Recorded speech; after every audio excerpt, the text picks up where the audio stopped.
بسم الله الرحمن الرحيم والذين إذا فعلوا فاحشة أو ظلموا أنفسهم ذكروا الله فاستغفروا لذنوبهم ومن يغفر الذنوب إلا الله ولم يصروا على ما فعلوا وهم يعلمون أولئك جزاؤهم مغفرة من ربهم وجنات تجري من تحتها الأنهار خالدين فيها ونعم أجر العاملين. صدق الله العظيم وصدق رسوله النبي الأمين الكريم. إن الله وملائكته يصلون على النبي يا أيها الذين آمنوا صلوا عليه وسلموا تسليما. الصلاة والسلام عليك يا رسول الله وعلى آلك وأصحابك يا حبيب الله. يا رب بالمصطفى بلغ مقاصدنا واغفر لنا ما مضى يا واسع الكرم. محمد سيد الكونين والثقلين والفريقين من عرب ومن عجم. مولاي صل وسلم دائما أبدا على حبيبك خير الخلق كلهم. خوش نصیب وہ لوگ ہوتے ہیں جو اللہ رب العالمین حکم الحاکمین کے احکامات کے مطابق اور نبی مکرم صلی اللہ تعالیٰ علیہ وآلہ وسلم کی تعلیمات اور سنت کے مطابق آپ کے اسوہ حسنہ کے مطابق زندگی بسر کرتے ہیں. تو جن کی زندگی نیکی کے اندر گزرتی ہے، اچھائی کے اندر گزرتی ہے، اطاعت خدا اور اطاعت مصطفیٰ صلی اللہ تعالیٰ علیہ وآلہ وسلم کے اندر گزرتی ہے، وہ لوگ یقیناً اس دنیا کے اندر خوش نصیبی ان کو حاصل ہے اور آخرت کے اندر بھی ان کو خوش نصیبی ملے گی اور اللہ کی طرف سے ان کو کامیابیاں ملیں گی. اور کچھ لوگ ایسے ہوتے ہیں کہ جو ہمارے ازلی دشمن شیطان کی چالوں کے اندر آ کر، شیطان کے دھوکے اور فریب کے اندر آ کر، شیطان کے بہکاوے کے اندر آ کر ان سے گناہ سرزد ہو جاتے ہیں. گناہ ہو جانے کے بعد جو انسان نادم ہوتا ہے، جو انسان شرمندہ ہوتا ہے، جس کو افسوس ہوتا ہے اس بات کے اوپر کہ مجھ سے گناہ سرزد ہو گیا ہے، اور پھر وہ اللہ کی بارگاہ سے معافی مانگتا ہے اپنے اس گناہ پر، اللہ کی بارگاہ میں توبہ کرتا ہے، اللہ کی بارگاہ میں استغفار کرتا ہے، تو رب العالمین حکم الحاکمین کی رحمت بڑی وسیع ہے. جب بندہ نادم ہو کر، شرمندہ ہو کر، کف افسوس ملتے ہوئے، شرمندگی محسوس کرتے ہوئے اپنے گناہ پر ندامت کا اظہار کر کے اللہ کی بارگاہ کے اندر معافی طلب کرتا ہے، استغفار کرتا ہے، توبہ کرتا ہے، تو اللہ رب العالمین اپنے اس بندے کو معاف فرما دیتا ہے. کیونکہ اللہ رب العالمین حکم الحاکمین کی رحمت جو ہے وہ اس کے غضب پر حاوی ہے، اس سے غضب سے زیادہ وسیع ہے. وہ رب العالمین حکم الحاکمین وہ رحمان بھی ہے، وہ رحیم بھی ہے، وہ کریم بھی ہے، وہ ستار بھی ہے، وہ غفار بھی ہے. اس کے ساتھ ساتھ وہ قہار بھی ہے، وہ جبار بھی ہے. اس کا غضب بھی ہوتا ہے، اس کی پکڑ بھی ہوتی ہے، لیکن اس کے غضب پر جو ہے وہ اللہ کے محبوب کریم صلی اللہ علیہ وسلم نے ارشاد فرمایا کہ اللہ خود فرماتا ہے حدیث قدسی ان رحمتی سبقت علی غضبی، کہ میری رحمت جو ہے وہ اتنی وسیع ہے، اتنی بڑی ہے کہ وہ میرے غضب پر حاوی ہو جاتی ہے۔ جب بندہ توبہ کرتا ہے، استغفار کرتا ہے،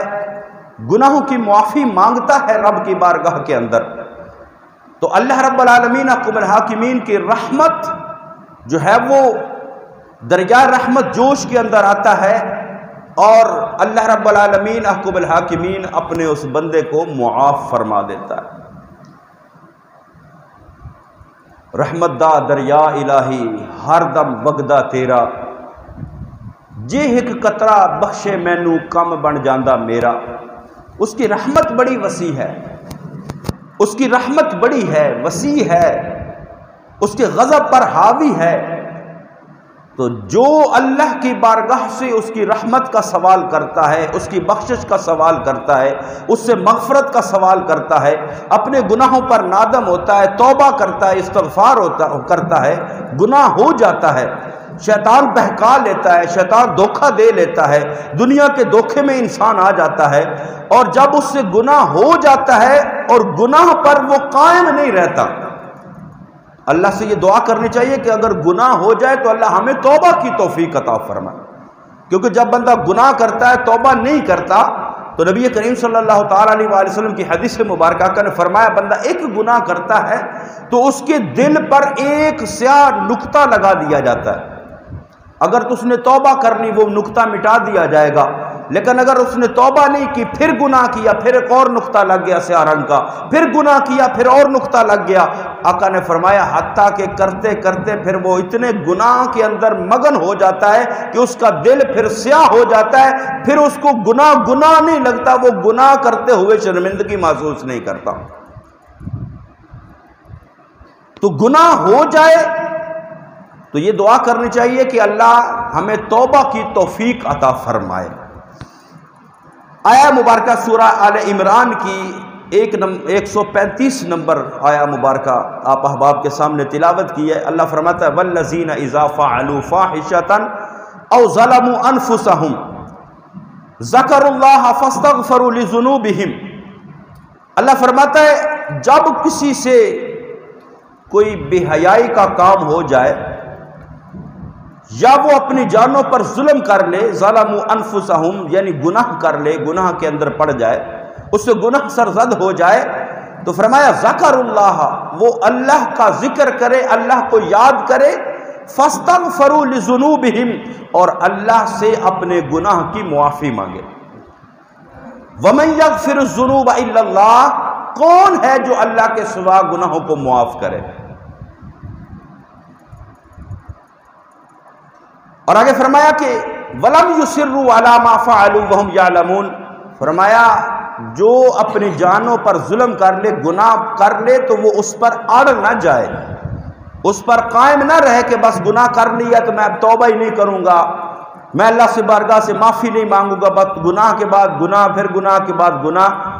اللہ فرماتا ہے کہ وہ گناہوں پر اڑ نہ جائے، اور جو توبہ کر لیتا ہے فرمایا اولئک جزاؤہم مغفرۃ من ربہم، فرمایا توبہ کرنے والوں کے لیے اللہ نے ان کی جزا کے طور پر جو ہے وہ بخشش اور مغفرت اور جنت کا وعدہ کر لیا ہے۔ وہ جنت تجری من تحتہا الانہار خالدین فیہا، جس جنت کے اندر نہریں جاری ہیں اور ہمیشہ ہمیشہ وہاں جو ہے وہ لوگ رہیں گے۔ فرمایا وَنِعْمَ أَجْرُ الْعَامِلِينَ، اچھا کام کرنے والوں کے لیے یہ کتنا اچھا اجر ہے۔ تو یہ آیہ مبارکہ سورہ آل عمران کے اندر دو آیات ہیں 135 اور 136۔ اس کے شان نزول کے اندر جو مفسرین کرام نے واقعہ لکھا کہ کب یہ آیات نازل ہوئیں، مفسرین کرام فرماتے ہیں کہ نبی کریم صلی اللہ تعالیٰ علیہ وآلہ وسلم کے دور مبارکہ کے اندر، ظاہری حیات طیبہ کے اندر، ابتدائے اسلام کے اندر، ایک شخص جو کھجوروں کا تاجر تھا، کھجوریں بیچتا تھا، کھجوروں کی اس کی دکان تھی، تو ایک عورت اس کے پاس آئی کھجوریں لینے کے لیے۔ جب کھجوریں لینے کے لیے آئی تو اس شخص کی نیت کے اندر فطور آیا، تو اس نے بہانے سے اس عورت کو اپنی دکان کے اندر بلایا کہ آؤ میرے پاس اندر بڑی اچھی کھجوریں پڑی ہوئی ہیں۔ میں تمہیں وہ دکھاتا ہوں۔ بہانے سے عورت کو اندر بلایا اور اندر بلا کر اس عورت کے سامنے گناہ کرنے کا اظہار کیا، گناہ کرنے کا، بدکاری کرنے کا اظہار کیا۔ اب وہ عورت نیک عورت تھی، پاک باز عورت تھی، وہ کہنے لگی اللہ سے ڈر،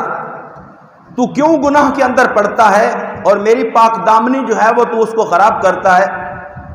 اتنی بات سن کر اس بندے کے دل کے اندر جو ہے وہ اللہ کا ڈر اور خوف پیدا ہو گیا۔ گناہ کیا نہیں، گناہ کا ارادہ کیا، گناہ کیا نہیں، اللہ کا ڈر اور خوف پیدا ہو گیا، اور وہ عورت چلی گئی۔ وہ شخص رسول خدا صلی اللہ تعالی علیہ وآلہ وسلم کی بارگاہ کے اندر حاضر ہوا اور آ کر عرض کیا، یا رسول اللہ صلی اللہ تعالی علیہ وآلہ وسلم، مجھ سے یہ غلطی ہو گئی، مجھ سے یہ گناہ ہو گیا کہ میں نے گناہ کا ارادہ کر لیا۔ تو اللہ رب العالمین حکم الحاکمین نے اس وقت یہ آیات، اور اس بندہ اس نے توبہ کی، استغفار کی اللہ کی بارگاہ کے اندر، تو اللہ رب العالمین حکم الحاکمین نے ان آیات کو نازل فرمایا کہ جس سے کوئی گناہ ہو جائے، کوئی غلطی ہو جائے اور اپنی جانوں پر ظلم کر لے اور پھر اللہ کا وہ ذکر کرے، اللہ کی بارگاہ میں وہ توبہ کرے، استغفار کرے، تو اللہ رب العالمین حکم الحاکمین اس بندے کی توبہ کو قبول فرما کے اس کے گناہ کو معاف فرما دیتا ہے۔ تو شیطان ازل سے ہمارا دشمن ہے، وہ بہکاتا ہے انسان کو، وہ اللہ کے رستے سے بندے کو دور کرتا ہے، لیکن جب بندہ توبہ کرتا ہے تو اللہ رب العالمین اس بندے کی توبہ قبول فرما کر اس کو معافی عطا فرما دیتا ہے۔ مولا کائنات حضرت علی المرتضیٰ شیر خدا کرم اللہ تعالی وجہ الکریم آپ فرماتے ہیں کہ نبی کریم صلی اللہ تعالی علیہ وآلہ وسلم نے فرمایا کہ اللہ رب العالمین حکم الحاکمین نے حضرت آدم علی نبینا علیہ السلام کی تخلیق سے 4000 سال پہلے، حضرت آدم کی علی نبینا علیہ السلام کی تخلیق سے 4000 سال پہلے جو ہے وہ عرش پر لکھ دیا ہے، وَإِنِّي لَغَفَّارٌ لِمَن تَابَ وَآمَنَ وَعَمِلَ صَالِحًا، فرمایا جو بھی مجھ سے توبہ کرے گا اور پھر توبہ کرے گا، مجھ پر ایمان لائے گا، عمل صالح کرے گا، اللہ فرماتا ہے میں اس بندے کو بخش دوں گا، اس کی معافی عطا فرما دوں گا، اس کی مغفرت کر دوں گا۔ نبی کریم صلی اللہ تعالی علیہ وآلہ وسلم اپنی امت کی بخشش کے لیے ہمیشہ غمگین رہتے، پریشان رہتے، اور اللہ رب العالمین حکم الحاکمین کی بارگاہ میں ہمیشہ یہ دعا کرتے کہ یا اللہ رب حبلی امتی، رب حبلی امتی، اے اللہ میری امت کی بخشش فرما دے۔ نبی کریم صلی اللہ تعالی علیہ وآلہ وسلم جب زیادہ پریشان ہوئے تو اللہ رب العالمین حکم الحاکمین نے جبریل کو بھیجا، اے جبریل جا میرے محبوب سے پوچھ کس وجہ سے پریشان ہے، حالانکہ وہ اللہ ہے، علیم بذات الصدور ہے، دلوں کے اندر چھپی باتوں کو جاننے والا ہے، اس سے کوئی بات پوشیدہ نہیں ہے، لیکن نبی کریم صلی اللہ تعالی علیہ وآلہ وسلم کو تسلی دینے کے لیے، نبی کریم صلی اللہ تعالی علیہ وآلہ وسلم کو امت کے بارے میں خوش کرنے کے لیے جبریل کو بھیجا، اے جبریل جا میرے محبوب کے پاس اور محبوب سے پوچھ پریشان کیوں ہے۔ جبریل حکم خدا سے بارگاہ مصطفیٰ کے اندر حاضر ہوتے ہیں، عرض کرتے ہیں یا رسول اللہ صلی اللہ تعالی علیہ وآلہ وسلم اللہ فرما رہا ہے، اے محبوب پریشان کیوں ہے؟ نبی کریم صلی اللہ تعالی علیہ وآلہ وسلم نے ارشاد فرمایا جبریل اللہ کی بارگاہ میں جا کر میرا یہ پیغام دے دو کہ میں اپنی امت کی وجہ سے پریشان ہوں، میری امت سے اگر گناہ ہو جائے، میری امت سے غلطی ہو جائے تو میری امت کا کیا بنے گا۔ جبریل محبوب خدا صلی اللہ تعالی علیہ وآلہ وسلم کا فرمان، محبوب خدا صلی اللہ تعالی علیہ وآلہ وسلم کا پیغام لے کر اللہ کی بارگاہ میں جب گیا تو اللہ کی بارگاہ میں مصطفیٰ کریم صلی اللہ تعالی علیہ وآلہ وسلم کا مدعا پیش کیا تو رب العالمین حکم الحاکمین نے فرمایا جبریل جا میرے محبوب کے پاس اور میرے محبوب کو یہ خوشخبری سنا دے کہ اے میرے محبوب کریم صلی اللہ تعالی علیہ وآلہ وسلم، اگر تمہارا امتی، اگر آپ کا امتی جو ہے وہ مرنے سے 1 سال پہلے توبہ کر لے گا میں اس کے گناہوں کو معاف کر دوں گا۔ جب جبریل یہ پیغام لے کر آئے تو نبی کریم صلی اللہ تعالیٰ علیہ وآلہ وسلم آقا کی بارگاہ میں آئے تو آقا کریم صلی اللہ علیہ وسلم سے فرمایا جبریل سال تو بڑا لمبا عرصہ ہے اور کیا پتا کس بندے کی کب زندگی ختم ہوگی، کسی کو پتہ ہے کہ کب وہ 1 سال قبل جو ہے وہ توبہ کرے استغفار کرے۔ اے جبریل اللہ کی بارگاہ میں جا کر میرا پیغام دے دے کہ اے مالک و مولا 1 سال کا عرصہ بہت بڑا ہے۔ جبریل اللہ کی بارگاہ میں پھر حاضر ہوتے ہیں تو آقا کریم صلی اللہ تعالیٰ علیہ وآلہ وسلم کا جب پیغام دیا تو اللہ رب العالمین حکم الحاکمین نے فرمایا اے جبریل جا میرے محبوب کے پاس اور محبوب کریم صلی اللہ علیہ وسلم کو یہ پیغام دے دے کہ اے محبوب تمہارا رب فرما رہا ہے کہ تمہارا امتی مرنے سے 1 مہینہ پہلے توبہ کر لے گا میں اس کی توبہ کو قبول کر لوں گا۔ آقا کریم صلی اللہ علیہ وسلم نے فرمایا کہ اے جبریل 1 مہینہ بھی بڑا لمبا ہے، 1 مہینہ بھی بڑا لمبا عرصہ ہے، جا رب کی بارگاہ کے اندر اور جا کر اللہ کی بارگاہ میں میرا پیغام دے دے کہ رب العالمین 1 مہینہ بھی بہت زیادہ ہے۔ تو اللہ نے جبریل کو پھر بھیجا اے جبریل جا میرے محبوب کو فرما دے تمہارا جو امتی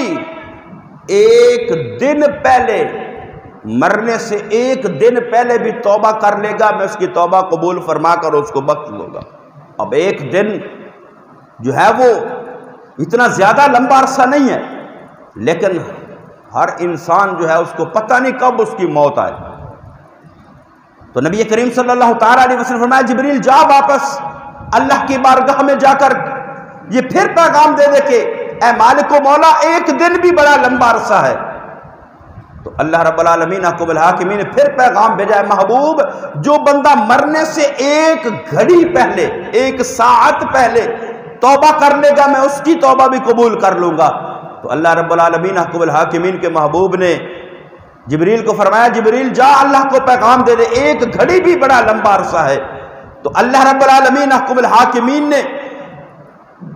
اپنے محبوب کریم صلی اللہ تعالیٰ علیہ وآلہ وسلم کی پریشانی کو دور کرنے کے لیے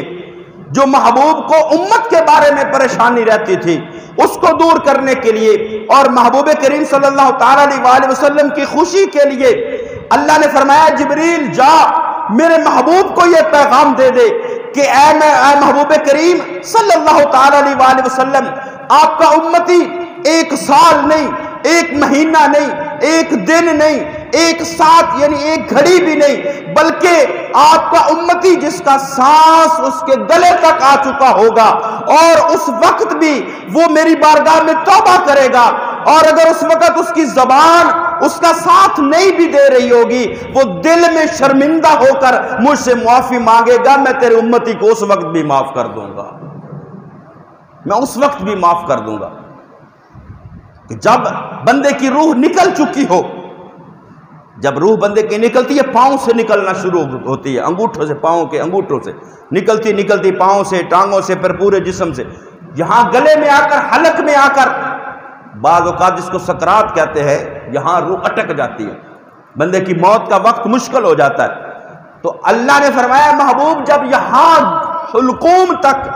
گلے کے اندر تیرے امتی کی روح پہنچ چکی ہو اس وقت بھی وہ توبہ کرے اور توبہ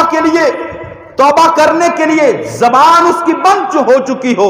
اب زبان اس کا ساتھ نہ بھی دے رہی ہو وہ دل میں شرمندہ ہو جائے، دل میں مجھ سے معافی مانگ لے، دل میں مجھ سے جو ہے وہ استغفار کر لے، دل میں توبہ کر لے، اس وقت بھی توبہ کرے گا میں تیرے امتی کی اس وقت بھی توبہ قبول کر لوں گا، اس وقت بھی توبہ قبول کر لوں گا۔ حضرت عمر بن خطاب فرماتے ہیں کہ نبی کریم صلی اللہ تعالیٰ علیہ وآلہ وسلم ایک انصاری صحابی جو حالت نزع کے اندر ہے، موت اور زندگی کی کشمکش جاری ہے، موت کا وقت قریب آ چکا ہے، حالت نزع ہے، حضرت عمر بن خطاب فرماتے ہیں کہ آقا کریم صلی اللہ تعالیٰ علیہ وآلہ وسلم اس انصاری صحابی کے گھر تشریف لے کر گئے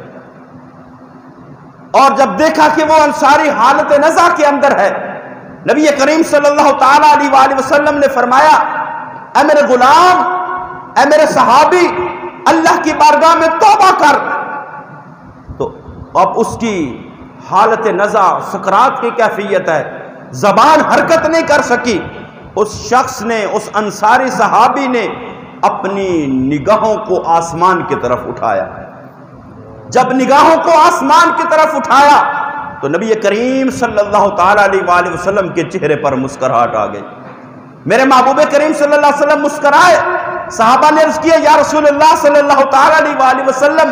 اس حالت کے اندر مسکراہٹ کیسی؟ آپ کے چہرے پر مسکراہٹ آئی، آپ مسکرائے ہیں، اس کی وجہ کیا ہے؟ آقا دو جہاں صلی اللہ تعالی علیہ وآلہ وسلم نے ارشاد فرمایا میرے صحابہ جب میں نے اپنے اس غلام کو یہ کہا کہ تیرا وقت موت کا قریب آ چکا ہے، حالت نزع کے اندر تو ہے، سکرات کا وقت ہے، موت کی ہچکی آنے والی ہے، اب تو اللہ کی بارگاہ میں توبہ کر لے. اب میرے غلام کی زبان حرکت نہیں کر سکی تو اس نے اپنی نگاہوں کو آسمان کی طرف اٹھایا ہے. اللہ رب العالمین حکم الحاکمین کی بارگاہ کے اندر وہ نادم ہوا ہے، اس نے دل کے اندر اللہ سے معافی طلب کی ہے. تو اللہ رب العالمین حکم الحاکمین نے فرمایا ہے اے فرشتوں گواہ ہو جاؤ میرے محبوب کا غلام اس کیفیت کے اندر مجھ سے توبہ کر رہا ہے، میں نے محبوب کے غلام کی توبہ قبول کر لی اور اس کو بخشش عطا فرما دی ہے. تو وہ رب کتنا کریم ہے، وہ رب کتنا رحیم ہے، وہ رب جو ہے وہ اللہ رب العالمین حکم الحاکمین اپنے محبوب کی امت پر کتنا مہربان ہے کہ توبہ کرنے کے لیے کتنی بندے کو مہلت دے دی، کتنی مہلت دے دی. سال پہلے توبہ قبول کرے تب بھی قبول ہے، مہینہ پہلے توبہ کرے تب بھی قبول ہے، ایک دن پہلے توبہ کرے تب بھی قبول ہے، ایک ساتھ ایک گھڑی پہلے توبہ کرے تب بھی قبول ہے. موت بالکل قریب آ چکی ہے، جان حلق کے اندر پھنس چکی ہے، سکرات کا وقت ہے، حالت نزع ہے، اس وقت بھی محبوب کا امتی اللہ کی بارگاہ کے اندر نادم ہو کر شرمندہ ہو کر توبہ کرے. محبوب کے صدقے اللہ اس وقت بھی امت مصطفیٰ کی توبہ قبول فرما لے گا. لیکن یہ ہے کہ توبہ بندہ دل سے سچی توبہ کرے، توبہ سچی توبہ کرے.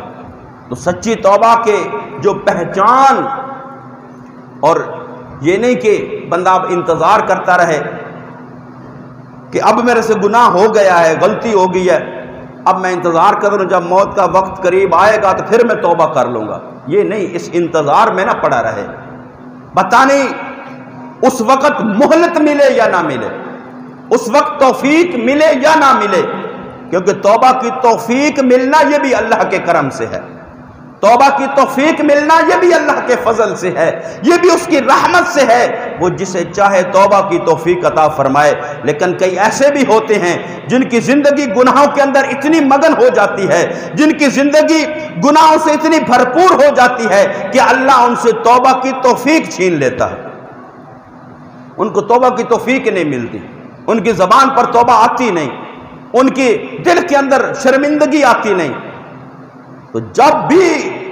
گناہ ہو جائے، جب بھی غلطی ہو جائے، جب بھی کوتاہی ہو جائے، شیطان بہکا لے، دنیا دھوکہ دے دے، شیطان جو ہے وہ